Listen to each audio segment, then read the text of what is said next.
The first thing Kellen noticed was the silence, not the normal, humming quiet of a working starship. This was a dead silence, the kind that pressed against his eardrums like a physical weight. The emergency lights on the Vindicator flickered a weak, sickly orange, casting long shadows across the tilted deck. Smoke curled from a shattered console, carrying the sharp smell of burnt circuitry and ozone. Kellen, a Xylorian navigation officer, tried to move. His left leg was pinned under a twisted piece of metal from the ceiling. He pulled, and a bolt of white-hot pain shot up his spine. He stopped pulling. He was a Xylorian, tall, slender, with pale blue skin and large, dark eyes adapted for low-light environments. His people were thinkers, negotiators, the diplomats of the Galactic Concord. They were not built for pain. Status report, he coughed, his voice dry and cracking. To his left, Chief Engineer Zorvok groaned. Zorvok was a trillion, a massive, beetle-like creature with a hard, chitinous shell, and for thick arms. His species were the builders and fixers of the galaxy. If anyone could get the ship moving, it was him.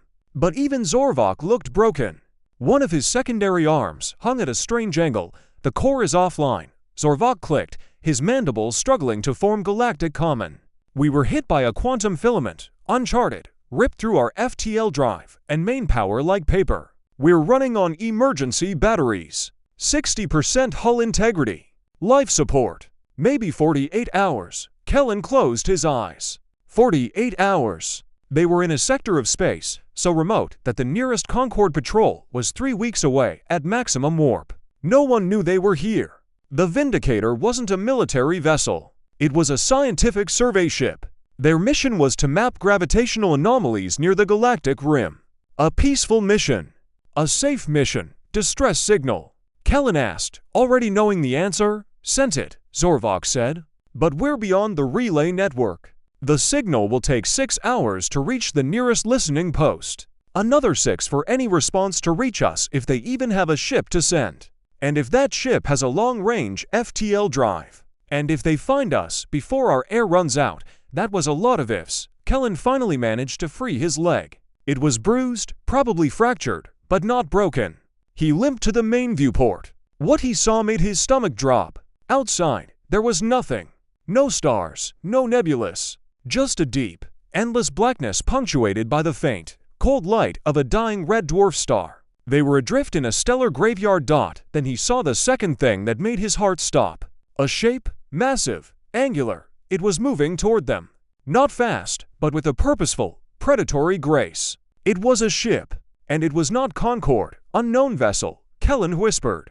Zorvok, look. The Trillion limped to the viewport. His compound eyes zoomed in on the silhouette. That's a coalition raider, he clicked, fear sharpening his voice. The Scourge, the Scourge. A pirate alliance of outcasts, exiles, and rogue AI fragments. They had no territory, no honor, no mercy. They preyed on the weak. And right now, the Vindicator was very, very weak. The Coalition Raider was an ugly thing, a patchwork of stolen parts from a dozen different species, welded together into a spiked, brutalist hull. It was half the size of the Vindicator, but bristled with weapons. Plasma cannons, railguns, boarding claws. Kellen saw the Raider's forward bay open, revealing a swarm of smaller boarding craft. They were coming to strip the ship bare, kill the crew, sell the data, leave the hull as another ghost in the graveyard. We have to run, Kellen said. Run? Zorvok clicked incredulously. We have no engines, no shields. We can't even flush the waste tanks. Kellen limped to the comm station. He had one card left to play. The Galactic Concord had a protocol for situations like this, a last resort. It was called an open channel broadcast. It sent a distress call on every frequency, in every language, unencrypted. It was a scream into the void. He activated it. This is Xylorian survey vessel Vindicator under attack by coalition forces. We are crippled. We have 40 hours of life support remaining. Our coordinates follow. Any vessel receiving this signal, we request immediate assistance. Please, anyone, he sent it. For a long moment, there was nothing. Just the crackle of static and the slow, terrifying approach of the Raider. The boarding craft were launching now, 20 of them, each carrying a dozen armed pirates. Then, a response dotted came not as a transmission, but as a ripple in space-time. The red dwarf star itself seemed to flicker. Kellen felt it in his bones, a vibration, a thrum, a deep bass note that resonated through the hull of the Vindicator. The raider stopped its advance. Zorvok's mandibles dropped open. That's a mass signature. Something just exited FTL. Something huge, a tear in reality. A seam of light that split the darkness like a wound. And from that tear, a ship emerged. It was unlike anything Kellen had ever seen. The Galactic Concorde built elegant ships, curved, smooth, beautiful. This ship was a brick. A flying fortress of gray, unpainted armor plating, studded with weapon emplacements that seemed excessive to the point of madness. It was twice the size of the Vindicator and 3 times the mass. Its hull was scarred, pitted, covered in blast marks and impact craters. This was a ship that had been shot at, a lot. And it was still here. On its bow, painted in stark white letters, was a name, UES Indomitable, and below it, a flag, a blue circle with a white star. Inside a red and white striped field, human, Zorvok whispered. Kellen had heard stories. The humans were the newest members of the Galactic Concorde, admitted only 50 standard cycles ago. They were an odd species. Short-lived, loud, impulsive, and impossibly stubborn. They came from a death world called Earth. High gravity, volatile weather, predators everywhere. Their entire evolution was a story of surviving things that should have killed them. Most species, when they reached the stars, built peaceful utopias. The humans built weapons. Lots of weapons. They called it preparedness. The other species of the Concorde thought the humans were paranoid, brutish, a little bit insane. Right now, Kellen thought they were the most beautiful thing he had ever seen. The Indomitable angled its bow toward the Coalition raider. It did not hail. It did not ask questions. It simply accelerated. The raider opened fire. Plasma bolts splashed against the human ship's shields. The shields flickered, but held. Rail gun slugs hammered into the armor. Sparks flew, but the hull did not breach. The Indomitable just kept coming. Then, the humans fired back. Kellen had seen ship-to-ship combat before. Concorde battles were measured, precise affairs. Ships exchanged volleys at long range, calculated risks, minimal casualties. This was not that. The Indomitable unleashed a salvo from every weapon it had. Missiles streaked from pods on its flanks. Kinetic cannons roared, sending massive tungsten slugs at a significant fraction of light speed. Laser arrays painted the raider's hull, carving through its armor like a knife through butter. The raider never stood a chance. Its shields collapsed in 3 seconds. Its hull buckled in 10. Its engines exploded in 15. Kellen watched, stunned, as the human ship didn't stop.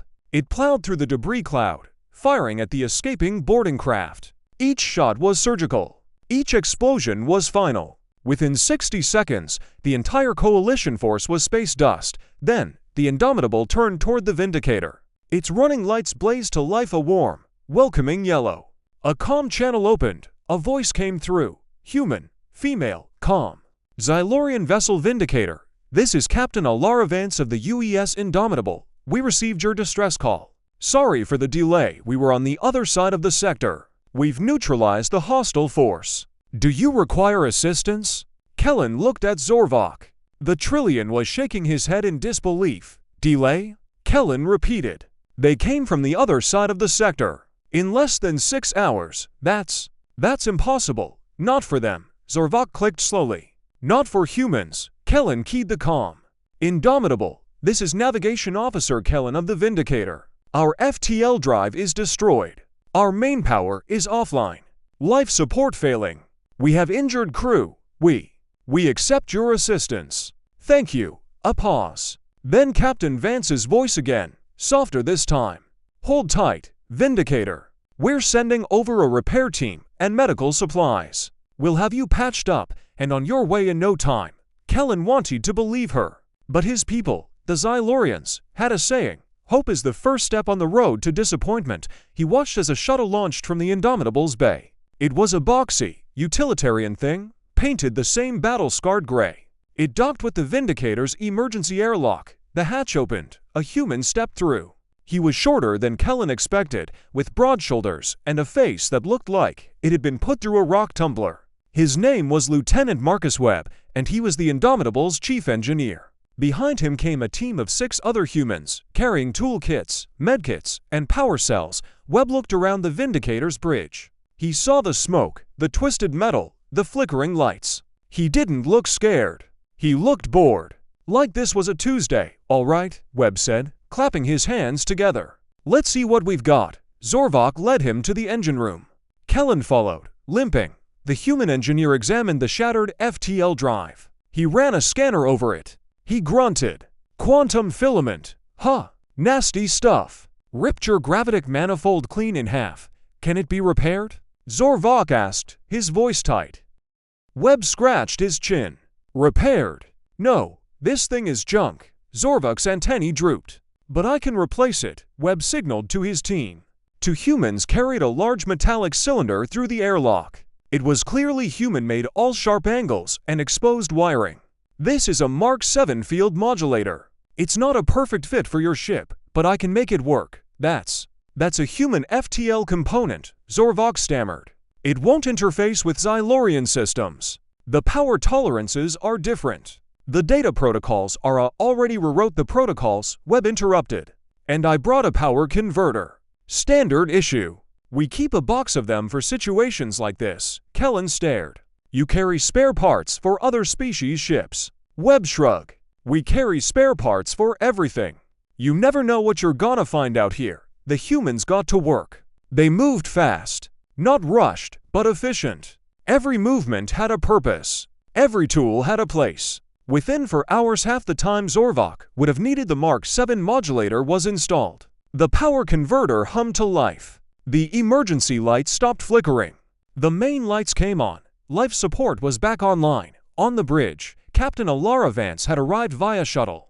She was a tall woman, lean and sharp-featured, with close-cropped gray hair and eyes that missed nothing. She stood beside Kellen, watching the Indomitable's crew work. Your people are very fast, Kellen said. Vance smiled. It was a small, tired smile. We have to be back in human space. If you break down, you're dead in 12 hours. Space is mean. We learn to fix things quick. You also fight quick, Kellen added, looking at the debris field where the raider used to be. Vance's smile faded. The Scourge. They've been a problem for a long time, preying on the Concorde's outer systems. The Concorde says they're negotiating with them, trying to find a diplomatic solution. She shook her head. You can't negotiate with people who think mercy is a weakness. The Scourge only understands one thing: violence, consequences, Vance corrected. We're not violent for fun. But if you threaten our people or our allies, we will respond instantly, overwhelmingly. That's not aggression. That's deterrence. Kellen thought about that. The Xylorians had a similar policy, but theirs involved sanctions and trade embargoes. The human method was different. The Vindicator's captain, elderly Xylorian named Siren, was still unconscious in the medical bay. So Kellen, as the senior conscious officer, had to ask the hard question. Captain Vance, he said, you were on the other side of the sector. How did you get here so fast? Vance turned to face him fully. You sent an open channel broadcast. We heard it, but the signal should have taken 6 hours to reach you. Even at maximum FTL, your response time would have been 12 hours. You arrived in less than 6. From the other side of the sector. Vance was quiet for a moment. Then she said, we weren't at maximum FTL. Kellen blinked. What do you mean? Our FTL drive is different from yours, Vance explained. The Concorde uses warp drive's bending space to move a ship along a wave. It's fast, safe, efficient. Humans use a different method. We call it a ripple drive. I've never heard of it. You wouldn't have. We don't share the technology. Not because we're greedy, but because it's dangerous. A ripple drive doesn't bend space. It tears it. The ship moves through the tear into a layer of subspace and then tears back out. It's faster than warp. Much faster. But if you make a mistake, you don't just crash. You stop existing. Kellen felt a cold shiver run down his spine. How fast is much faster? Vance looked at him with those sharp, unreadable eyes. We covered 300 light-years in 4 hours. Kellen's legs nearly gave out. 300 light-years. In 4 hours. The Concorde's fastest warp drive could cover maybe 50 light-years in the same time. Humans had doubled that. Tripled it. And they had kept it secret. Why? Kellen whispered. Why keep that a secret? Think of what that technology could do for the Concorde. Medical aid to distant colonies. Disaster response, trade, and war, Vance said simply. That technology, in the wrong hands, the Scourge, the Coalition, even some Concord members could start a war that would burn the galaxy. We're not ready for that. Maybe we never will be. So we keep it quiet. We only use it for rescue missions. For emergencies, like ours, like yours. Kellen looked out the viewport at the Indomitable. That ugly, scarred, brutal ship. It didn't look like a hero. It looked like a bully. But bullies didn't cross 300 light-years to save a stranded survey ship. Bullies didn't carry spare parts for alien engines. Bullies didn't answer distress calls. Why do you do it? Kellen asked. Why risk your ship, your crew, your secret technology, for us? We're not your people. We're not your allies. The Concord barely even likes humans. Vance was quiet for a long time. When she spoke, her voice was soft. There's an old human story. A man is walking along a beach. Thousands of starfish have washed ashore. They're dying in the sun. The man sees a boy picking up starfish, one by one, and throwing them back into the ocean. The man says, "Boy, there are too many. You can't save them all. What difference does it make?" The boy picks up another starfish, throws it back, and says, "It made a difference to that one." Kellen didn't understand. What does that have to do with anything? Everything, Vance said. We can't save everyone. We know that. But we can save the ones we reach. The Vindicator was dying. We had the ability to help. So we helped. No grand plan. No political calculation. Just the choice. To be the ones who throw the starfish. Kellen looked at the debris field again. The raider was gone. The pirates were gone. And he was still alive. So was his crew. Because some humans on the other side of the sector heard a cry for help and decided to answer. "Thank you," he said. It felt inadequate, but it was all he had. Vance smiled again. This time, it wasn't tired. It was genuine. "You're welcome.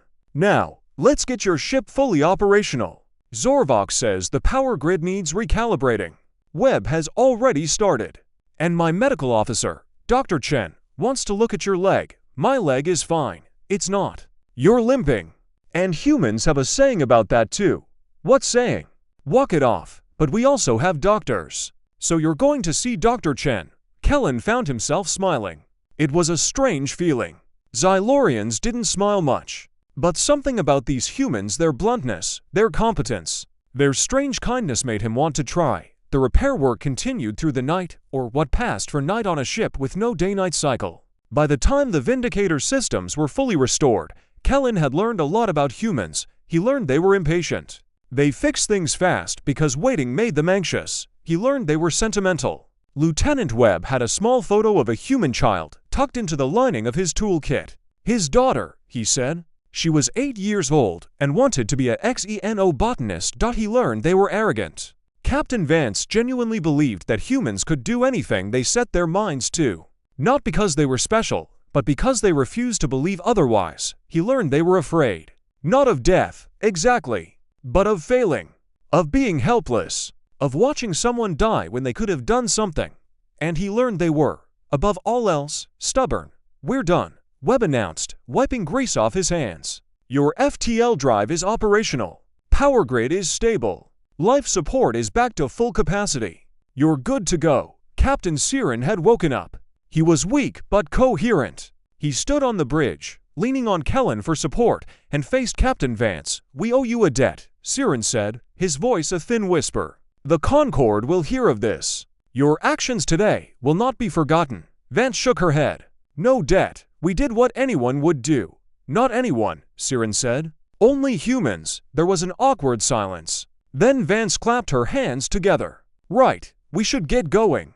There's a freighter to sectors over that's reporting engine trouble. They're not even Concord, they're independent traders. But they sent a distress call. We're going to check it out." Kellen blinked. "You're going to help traders? Non-Concord vessels? They're people," Vance said simply. "People in trouble. That's all the reason we need." She shook hands with Captain Siren, a human gesture that Kellen was learning to appreciate, and then turned to leave. At the airlock, she paused. "Kellen," she said. "Yes?" "That story about the starfish. The boy, the man. There's a second part. The man is so moved by the boy's actions that he starts helping too. Together, they save hundreds of starfish. Not all of them, but hundreds. More than the boy could have saved alone. She stepped through the airlock. The hatch closed behind her. Kellen watched through the viewport as the Indomitable detached and moved away. Its running lights blinked once a farewell, he realized. Then the ship tore a hole in reality and vanished. The Vindicator hung in space for a long moment. Then Captain Siren gave the order. Set course for the nearest Concorde outpost. Slow speed. We've been through enough. Kellen nodded and turned to the navigation console. But his mind was elsewhere. It was on the Indomitable, and the humans inside, and the starfish they were throwing back into the ocean. 3 weeks later, the Vindicator limped into Concorde space. The story of their rescue spread quickly. The other species were shocked not that a ship had been saved, but that humans had done it. So quickly, so decisively, so casually. The Xylorian Council held a hearing. Kellen was called to testify. He told them everything. The raider, the attack,